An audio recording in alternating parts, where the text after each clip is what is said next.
ಮುಖ ಬೈದಿದ್ರೆ ಏಕವಚನದಲ್ಲಿ ಅವಾಚ್ಯ ಶಬ್ದಗಳನ್ನ ಬಳಸಿ ನಿಂದನೆ ಮಾಡ್ತಾರೆ. ನೋಡಿ, ಒಬ್ಬ ರಾಜಕಾರಣಿ ಆಗಿರುವಂತವ್ರು ಅವರ ಮಾತಿನ ಮೇಲೆ ಇಡ್ತಾ ಇರ್ಬೇಕು, ಅವ್ರ ನಾಲಿಗೆ ಮೇಲೆ ಇಡ್ತಾ ಇರ್ಬೇಕು. ಅದರಲ್ಲಿ ಕೂಡ ಒಂದು ಹೆಣ್ಣುಮಗಳು ಅಧಿಕಾರಿ ಇದ್ದಾಗ ಅವ್ರು ತಪ್ಪು ಮಾಡಿದ್ರು ಕೂಡ ಅದನ್ನು ಹೇಳುವಂತ ರೀತಿ ನೀತಿ ಇದೆ.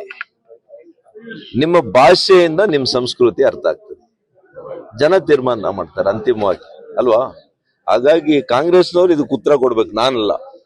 ನಿಮ್ ಡಿಸ್ಟ್ರಿಕ್ಟ್ ಮಿನಿಸ್ಟರ್ನ, ಅವರ ಡಿಸ್ಟ್ರಿಕ್ಟ್ ಪ್ರೆಸಿಡೆಂಟ್ ಯಾರಿದ್ದಾರೆ, ಅವ್ರ ಸ್ಟೇಟ್ ಪ್ರೆಸಿಡೆಂಟ್ ಯಾರಿದ್ದಾರೆ, ಅವರು ಆನ್ಸರ್ ಮಾಡ್ಲಿ. ಅದೇನಪ್ಪಾ, ಪಕ್ಷದ ಮುಖಂಡಗಳು ಇದ್ರ ಬಗ್ಗೆ ಅವ್ರು ತೀರ್ಮಾನ ಮಾಡ್ಬೇಕು. ಅವ್ರು ಇದ್ರ ಬಗ್ಗೆ ಏನ್ ಹೇಳ್ತಾರೆ ಅಂತ ಹೇಳಿ ಆಮೇಲೆ ನಾನು ಹೇಳ್ತೀನಿ. ಜಿಲ್ಲೆಯಲ್ಲಿ ಜಾನುವಾರು ಗಣತಿ ನಡೆದಿದೆ. ಜಾನುವಾರು ಸಂಖ್ಯೆ ತುಂಬಾ ಕ್ಷೀಣ ಆಗಿದೆ.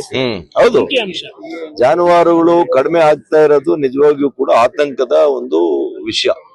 ಯಾವಾಗ್ಲೂ ಕೂಡ ಇಕೋ ಸಿಸ್ಟಮ್ ಅಂತ ನಾವೇನ್ ಹೇಳ್ತೀವಿ, ಆ ಇಕೋ ಸಿಸ್ಟಮ್ ನಲ್ಲಿ ಬರೀ ಮನುಷ್ಯರು ವಾಸ ಮಾಡಿದ್ರೆ ನಾವು ವಾಸ ಮಾಡ್ಲಿಕ್ಕೂ ಆಗಲ್ಲ, ಇರ್ಲಿಕ್ಕೂ ಆಗಲ್ಲ. ಜೀವನದಲ್ಲಿ ನಮ್ಮ ಜೊತೆಗೆ ಜೀವರಾಶಿ ಏನು 72-75 ಕೋಟಿ ಜೀವರಾಶಿ ಇದೆ, ಆ ಇಕೋ ಸಿಸ್ಟಮ್ ಇದ್ರೇನೆ ಭೂಮಿ ಉಳಿಯುತ್ತೆ.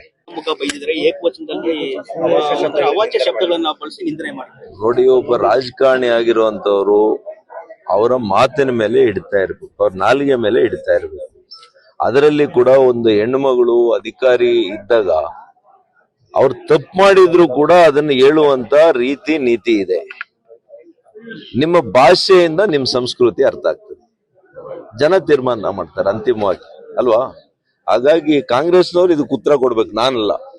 ನಿಮ್ ಡಿಸ್ಟ್ರಿಕ್ಟ್ ಮಿನಿಸ್ಟರ್ನ, ಅವರ ಡಿಸ್ಟ್ರಿಕ್ಟ್ ಪ್ರೆಸಿಡೆಂಟ್ ಯಾರಿದ್ದಾರೆ, ಅವ್ರ ಸ್ಟೇಟ್ ಪ್ರೆಸಿಡೆಂಟ್ ಯಾರಿದ್ದಾರೆ, ಅವರು ಆನ್ಸರ್ ಮಾಡ್ಲಿ.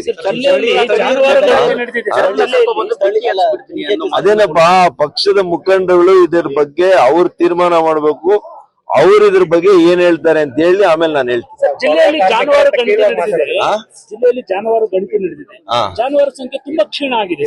ಹೌದು, ಜಾನುವಾರುಗಳು ಕಡಿಮೆ ಆಗ್ತಾ ಇರೋದು ನಿಜವಾಗಿಯೂ ಕೂಡ ಆತಂಕದ ಒಂದು ವಿಷಯ.